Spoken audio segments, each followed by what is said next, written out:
வணக்கம் ஜிடிவி. இந்நாள் அமைச்சர் முன்னாள் அமைச்சரை மன நோயாளி என்று கூறுவதா? இந்நாள் முன்னாளை குறை சொல்வதும் முன்னாள் இந்நாளை குறை சொல்வதும் அரசியல். ஆனால் முன்னாள் அமைச்சரை மனநோயாளி என்று இந்நாள் அமைச்சர் கூறியது சரியா?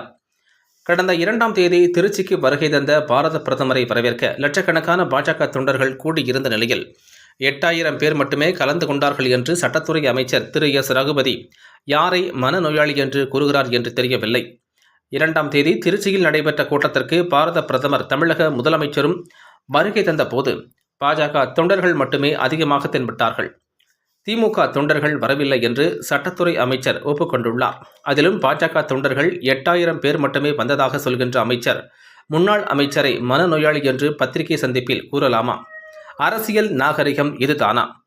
லட்சக்கணக்கான பாஜக தொண்டர்களை பார்த்தும் 8000 பேர் மட்டுமே வந்தார்கள் என்று சொல்கின்ற சட்டத்துறை அமைச்சர் எஸ் ரகுபதி அவர்கள் அன்று நடைபெற்ற நிகழ்ச்சிக்கு சட்டத்துறை அமைச்சர் வருகை தந்த போது திரு ரகுபதி அவர்கள் மூக்கு கண்ணாடி அணிந்திருந்ததை நாங்கள் பார்த்தோம்.